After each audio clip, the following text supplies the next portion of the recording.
ఏంటోనండి ఈ మంచు కురిసే వేళలో మాత్రం వర్షాలైతే బాగా కురుస్తున్నాయన్నమాట. ఈ సంవత్సరం మొదలుకొని ఈ ఎండల కన్నా వర్షాలే బాగా ఎక్కువగా ఉన్నాయి. ఎండాకాలంలోని వర్షాలే, శీతాకాలంలోని వర్షాలేనా అన్నమాట. తియ్యగా ఏదైనా తీపిగా తినాలనిపించి మా వారు తియ్యగా ఏదైనా కానీ, కారంగా ఏదైనా కానీ చేయమన్నారనమాట. ఈ గులాబ్ జామ్ పౌడర్ అయితే నాకు సాంబార్ పౌడర్‌కి ఫ్రీగా అయితే ఇచ్చారనమాట. అది ఉందని చెప్పేసి నేను కొంచెం పాలుంటే పాలతో కోవా చేసి ఇలా కోవాని అలాగే గులాబ్ జామ్ పిండిని కలిపి గులాబ్ జామ్ అయితే తయారు చేశానండి. చాలా అంటే చాలా బాగా వచ్చాయన్నమాట. ఇప్పటికొచ్చి ఇన్నిసార్లు చాలాసార్లు ట్రై చేశాను కానీ ఇప్పటికొచ్చి ఇంత బాగా ఎప్పుడు కుదరలేదండి.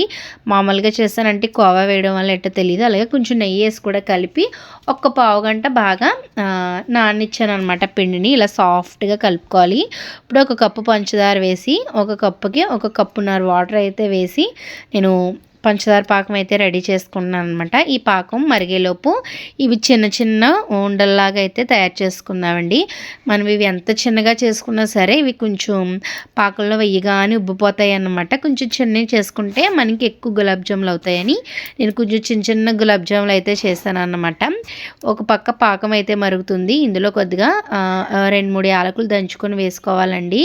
వేసుకున్న తర్వాత కొంచెం ఒక హాఫ్ టేబుల్ స్పూన్ నెయ్యి అలాగే చిటికెడు ఫుడ్ కలర్ ఎల్లో కలర్ అయితే వేసాను అనమాట. ఎందుకంటే కొంచెం కలర్ఫుల్గా అనేది ఉంటుంది అనేసి నేను ఫుడ్ కలర్ అయితే యాడ్ చేశాను అనమాట. మనకి పాకం అయితే రెడీ అయిపోయిందండి. ఇప్పుడు పాకం రెడీ అయిపోయిన తర్వాత వేరే కళాయిలో డీప్ ఫ్రైకి సరిపడా ఆయిల్ వేసుకోవాలన్నమాట. ఆయిల్ హీట్ అయిన తర్వాత ఈ ఒక్కొక్కటిగా ఈ గులాబ్ జాములు అనేవి వేసేసుకోవాలండి.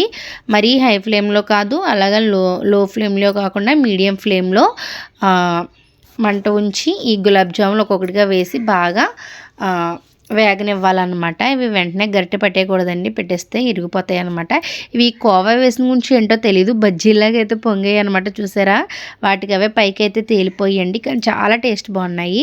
కొంచెం ఇలా ఎర్రగా వేగిన తర్వాత వీటిని తీసేసుకొని గోరువెచ్చగొన్న పాకంలో వేసేసుకుంటే ఎంతో టేస్టీ అయిన గులాబ్ జాములు అయితే రెడీ అయిపోయండి. కానీ టేస్ట్ అయితే చాలా అంటే చాలా బాగున్నాయి అనమాట. మీరు ఎప్పుడైనా గులాబ్ జామ్ పిండి తెచ్చుకున్నప్పుడు ఈ విధంగా ట్రై చేసి ఎలా ఉందో కామెంట్ అయితే చేసేయండి. నాకు ఇంకా ఎక్కువ అనమాట. ఆ పాకం సరిపోలేదు, మిగిలిన వాటికి కొంచెం పాకం పట్టి అయితే వేసానండి. కొంచెం కోవా వేసిన గురించో ఏంటో తెలీదు, కొంచెం మెత్తగా అనేది అయ్యాయి అనమాట గులాబ్ జామ్. కానీ టేస్ట్ విషయానికి వస్తే చాలా బాగున్నాయండి. మా వారికి అయితే చాలా బాగా నచ్చేసాయి అనమాట. చాలా బాగా పొగిడేస్తున్నారు, చాలా బాగున్నాయి అని చెప్పేసి. చూసారా, చాలా బాగా నచ్చాయి అంట. ఒకసారి మీరు కూడా ట్రై చేసి ఎలా ఉందో కామెంట్ చేయండి. మన ఛానల్ని సబ్స్క్రైబ్ చేయండి.